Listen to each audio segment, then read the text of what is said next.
My name is Waleed Al-Salem from Saudi Arabia, from Ministry of Health, Department of Vector-Borne Diseases. Working as advisor at the department, and the main interest actually of myself is to do research in leishmaniasis, epidemiology, and molecular epidemiology of parasite and sandfly, and also to work also in dengue and also the influence of human movement and migration on the neglected tropical disease in general. You mentioned human movement and migration.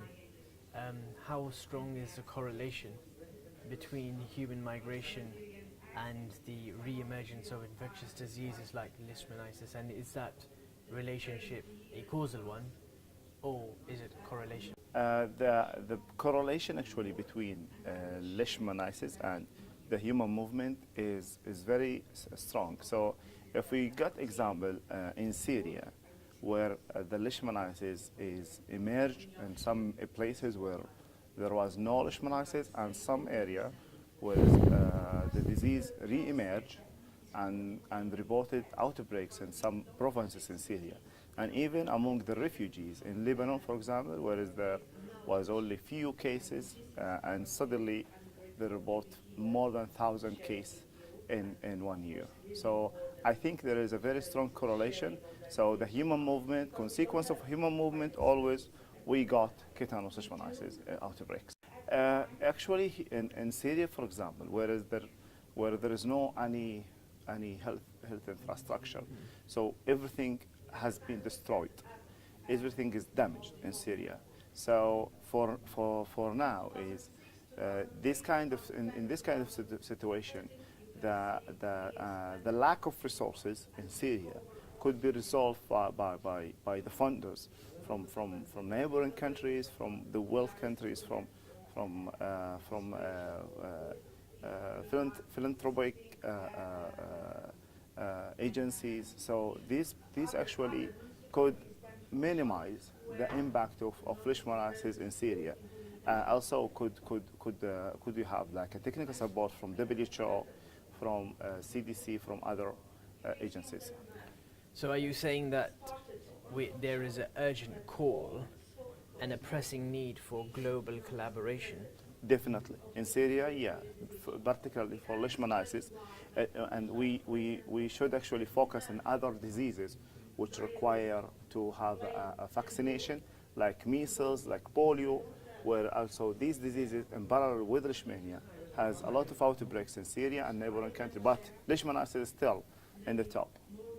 And something that's constantly being reinforced today is the importance of evidence-based, real-time, quantitative analysis. So epidemiologists are using quantitative data that is being reported from the field and translating that into novel health policies.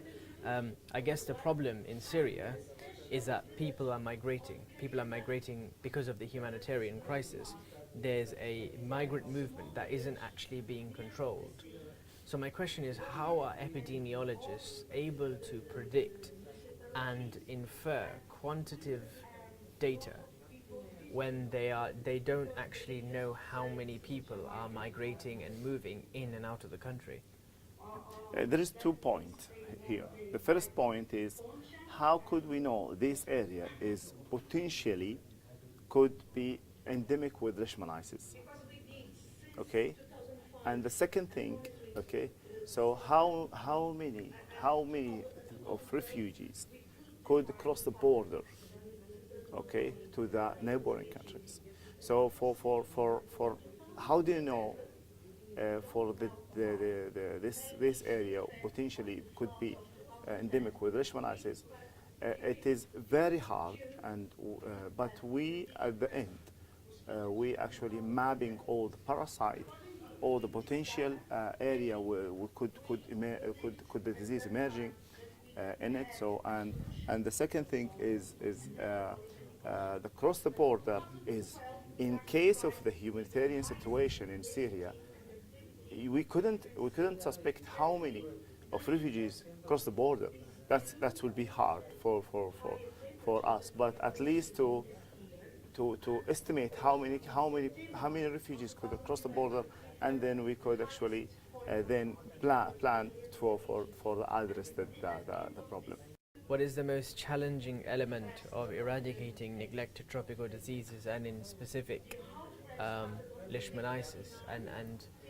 And secondly, is eradication even a cost-effective solution? Eradication for leishmaniasis, I don't think it is possible, because we have a reservoir, and you couldn't actually tackle the leishmaniasis within reservoir. Sure. This is the first thing. The second thing, with very little choices of treatment, with lack of diagnostic tools for cutaneous leishmaniasis, I think we are very far to say even elimination of the disease. We've talked about uncontrolled migration in and out of Syria. If we just, tailor that towards a more controlled migration that we see in the Hajj season in Saudi Arabia, what type of prophylactic measures have Saudi Arabia taken to ensure that appropriate measures are taken so that infectious diseases are controlled and do not spread and cause a public health hazard? We have in Minister of Health, Saudi Minister of Health, we have a very strong program for Hajj, for pilgrimage. So we have all the vaccination, even if the